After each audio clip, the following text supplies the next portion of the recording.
in an office space now that you're not? What is the psychological impact of not actually being at a desk and being around your coworkers? Well, I do private business, but I should say at this point that I should not go to jail because I will not survive. Like, this is mind-boggling. It's annoying. At first, it looked like we were having, like honeymoon. The first 2 days you have your wife at home and all that.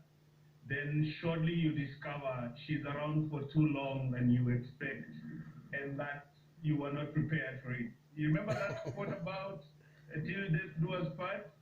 You can easily start thinking that it was more of a goal than a promise. Like, she's too much into your space. And again, I work a lot with people. I work outside, and the thought that I'm confined is not only annoying, but also like it's disturbing. It's a bad place to be at, but we are learning to survive one day at a time. So have you guys been able to develop some coping mechanisms to deal with some of the stressors? Duncan, you mentioned a few, but what are some of the things that you're doing now to deal with it? Some of the things Victoria we started doing, we had to develop a routine, like one that we learn how to go about work. Like she said, now that he enjoys crowds, for real, there are times I just allow him, just go take a walk, just feel like it's okay, because there are times you notice he's getting stressed about when he spends time at home. So at times I just allow him to take a walk. Then also having a schedule, like agreeing maybe now that we have a bit of time, what are some of the things that we can do? Can we like learn a skill together? Can we learn maybe how to cook together? What are some of the things that we can do as a family? Or also spend time together, like when was the last time we sat down together and just talk about ourselves? So some of these things have really helped us grow a lot as a family. And I'm sure it's been, Duncan, you wanted to jump in? Yeah, I wanted to say, remember my wife is heavily introverted. So even when she's saying she's coming up with a schedule, it's annoying. You understand? Like, my wife knows what we'll be eating for Christmas, so that sort of shift. But as she mentioned, coming to a place where you start appreciating, spending time and asking questions. Like, I just realized that her favorite color is actually not lavender, it's red. I didn't know that, so we're doing a bit of games at night, game night, stuff like that, just to help us bond. But as I said, it's still a challenge, and I think we are learning. But being different, our differences are magnified because our space has been sort of constricted in a way. Right. Duncan, you mentioned that this is such a huge learning experience. So beyond learning your wife's favorite color, what more are you learning about yourself and also each other in this time? I guess that's the gift in all of this. Well, as mentioned, I'm an outgoing person. I love people. I love crowds. And being alone and finding time also to be alone helps you discover certain areas of your life that you hadn't paid attention to. It's like growing your out of preference. One of the things is I have had a lot of books that I've not read in a long time. Like, I keep buying them on my way and I don't read. Spending time that I can actually study, concentrate, and read is a learning point. But having said that, I also realized that I can be of help instead of mourning and just feeling bad and frustrated. I can reach out to people who perhaps are losing their heads or their minds. And we did this I think we started last week, where we just reached out on Facebook Live, guys and saying, hey, fellow extroverts, how is it happening for you? How is life, taking you? And we realized there are people who actually also need support, or they actually need someone who can tell them, it's okay, what you're going through, we are in this together, let's keep soldiering, let's keep going.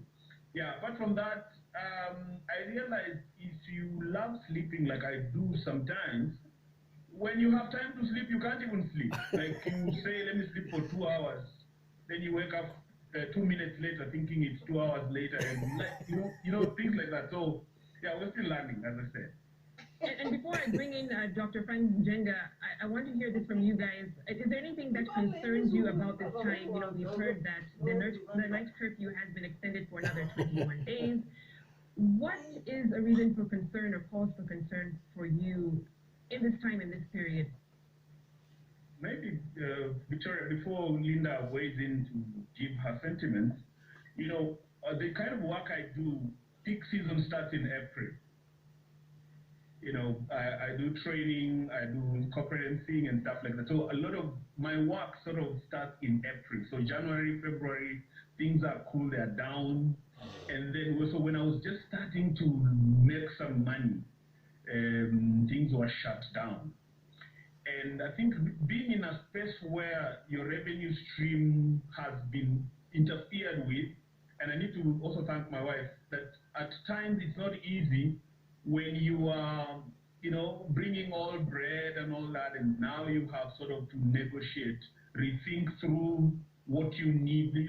Like one of the things maybe I should say is we learned that maybe some meals we buy on our way home are just unnecessary.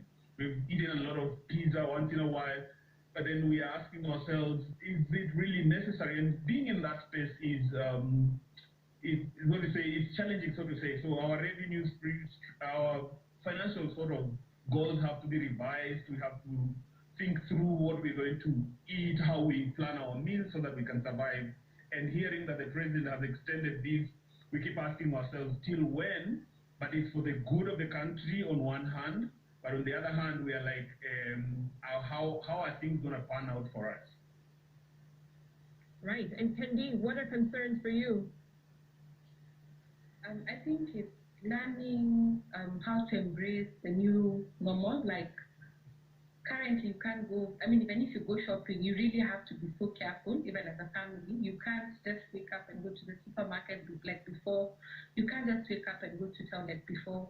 But I think as my husband had mentioned, it's for our good, but we are learning how to embrace the new norm. Things have changed, things have become different.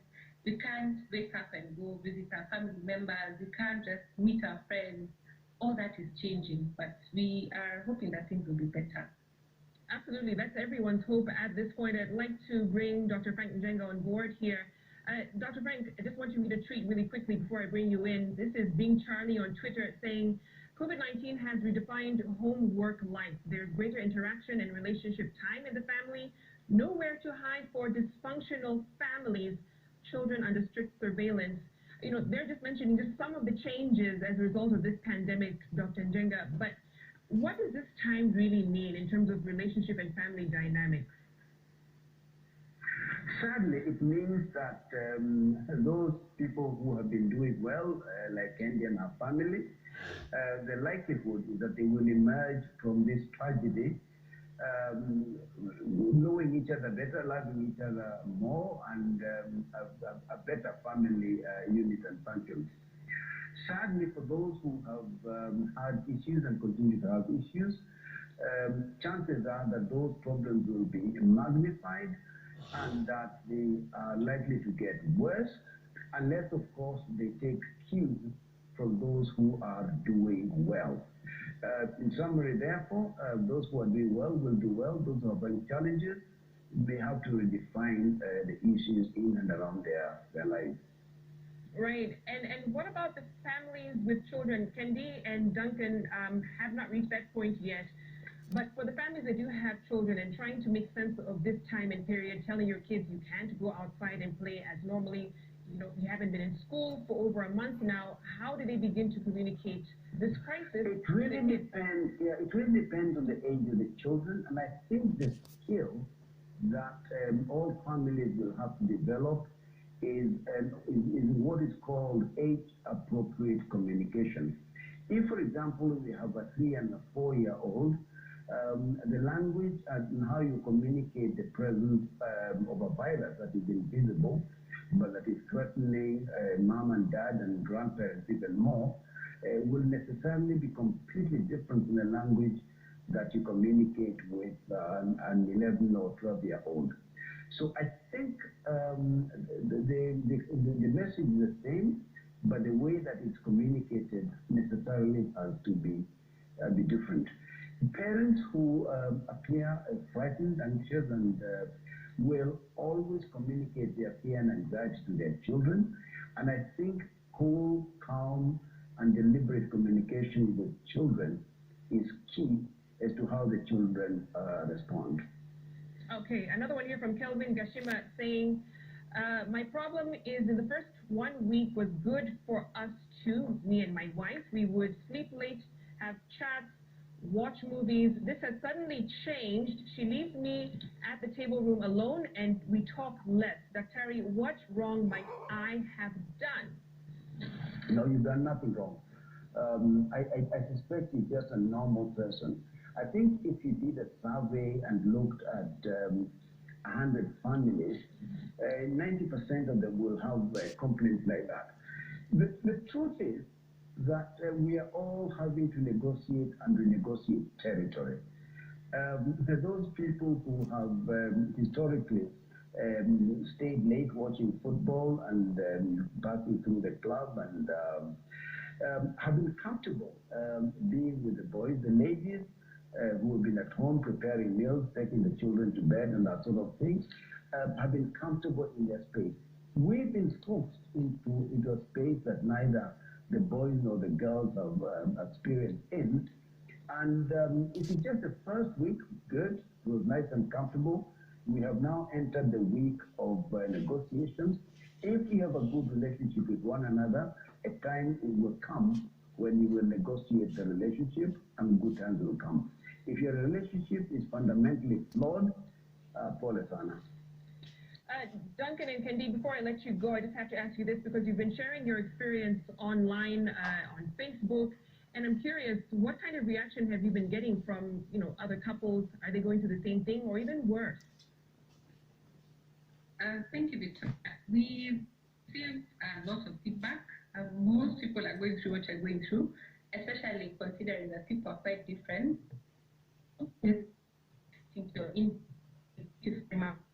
Through your videos, able to learn a few things here and there, and at least we look forward to making our relationship better. We've received a lot of feedback from guys. There are people going through the same thing. Yeah, thank you, Victoria. Maybe just to add to that, apart from us being different from a personality standpoint, we are in a cross-cultural marriage, so to say. Our cultures are East and West. And so part of the expression we've been doing on our videos is just to tell guys that it's normal. It's okay not to like Mokimo. Like, it's okay, it's normal. And I keep telling people I banned Mokimo from my house. I know guys will kill me, but it's because it's from our cultural standpoint, we don't appreciate it. I keep poking holes into how my wife's people, so to say, eat meat the wrong way. Like, they eat meat as the last piece of the meal. And so just getting those differences and saying, hey, you guys, you can renegotiate, walk through these, talk through issues, get to Howard, die to yourself, get to Howard and understand what's going on behind the scene. I give an example today as one day my wife was angry at me because I didn't notice that she was angry in the first place. And I'm like, it's normal. Then reaching a place, renegotiating those territories, as Daktari mentioned, is important. But I'm also mentioning the fact that let's talk, let's have conversation, let's engage. Let us not fear to speak the truth in terms of how are you feeling, how are my actions making you feel, and stuff like that. So that is helpful. And the feedback has been immense, phenomenal. We feel like we've added some fuel to the coping mechanism as people stay at home. Great.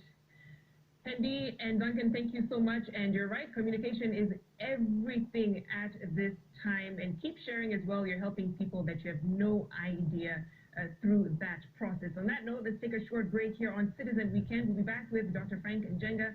He'll be taking all of your questions on how to cope in this time. Now that you're with family, what do you do? We'll be right back.